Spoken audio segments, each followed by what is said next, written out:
Culture circuit এইটা আমাদের যোজনা আছে।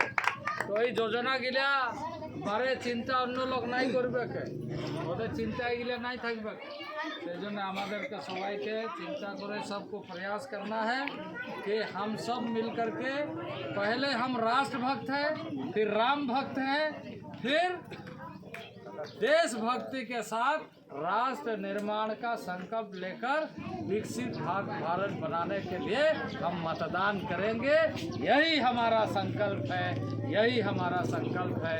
इस संकल्प के साथ जहां माताओं का सम्मान हो, बहनों का सम्मान हो, किसानों का सम्मान हो, युवाओं का सम्मान हो, ऐसे वंचित लोगों का सम्मान हो और सबको अवसर मिले। देश का दुनिया का पहला योजना है कृषि सम्मान निधि योजना। किसानों को मिलने वाला 6,000 रुपया सीधे आज खाता में पहुंचने वाला दुनिया का पहला स्कीम है कि नहीं है? बोले पहला स्कीम ऐसा बनाया है। तो हमारे मंत्रालय से भी 80,000 करोड़ रुपया पर साल हम उसमें पैसा देते हैं। एक बटन दबता है लेकिन खाता में 80,000 करोड़, एक आदमी को 6,000, लेकिन देश में 11 करोड़ लोगों को मिलता है। तो ये काम किसने किया? मोदी ने किया। तो दूसरे तरफ दूसरी सरकारों ने हमारे ऊपर कंधा में बोझ लोन देने का काम किया, हमको कर्जदार बनाया और हमको हमारे देश का गिरवी सोना गिरवी रखने का काम किया। एक ऐसा जमाना आया, उससे निकल करके भारत आगे बढ़ रहा है। भारत का चारों दिशा सुरक्षित हो रहा है। जो भारत पर आक्रमण कर रहा है उसके खिलाफ में भारत सर्जिकल स्ट्राइक करने के लिए हमेशा हमारा पायलट और हमारा फाइटर प्लेन तैयार रहता है। ये भारत की ताकत है, ये भारत की शक्ति है, उसको बरकरार रखना पड़ेगा। आज महिलाओं के लिए 33% आरक्षण, कांग्रेस के लोगों ने बहुत ढिंडोरा पीटा, कोई फाइल पड़ा, कोई बिल फाड़ दिया, ये किया। लेकिन इस सेशन में हम लोगों ने नारी लोगों के लिए स्पेशल बिल पारित किया। पार्लियामेंट 33%, 2029 के चुनाव में 33% महिलाओं का भागीदारी उसमें सुनिश्चित हो। और भी बहुत सारे समस्या हमारे आपके गांव के क्षेत्र के हो सकते हैं, लेकिन यदि उसका समाधान भी करेगा तो वो भारतीय जनता पार्टी करेगा। ये संकल्प भारतीय जनता पार्टी का है और हम सब मिलकर के उसको करेंगे।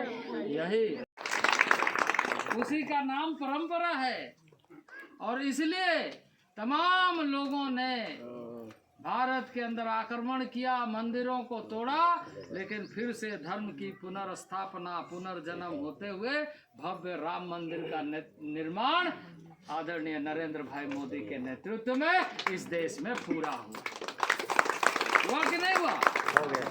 तो यह हमारी सांस्कृतिक विरासत है, परंपरा है, जीवन शैली है। हम सिर्फ आज के लिए नहीं जीते। भारत का जो तात्विक ज्ञान है वो आने वाले पीढ़ी के लिए भी हम निर्माण करते हैं और इसलिए भारत की आध्यात्मिक जगत को दुनिया नमन करता है।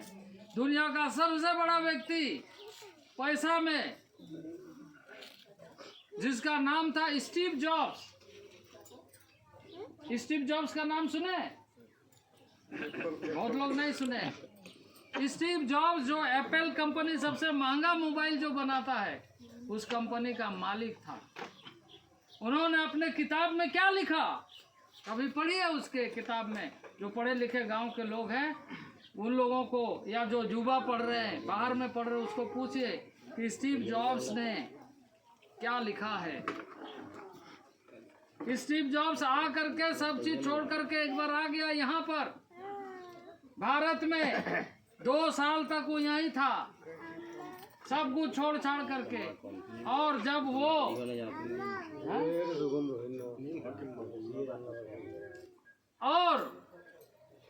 वो अपने मेमोयर में लिखे हैं, किताब में लिखे हैं कि हम जब भी कभी आत्मिक संतुष्टि के लिए भोजन की मैं भोजन करने के लिए जब भी हमको ऐसा होता है कि तृप्त करके भोजन करें तो हम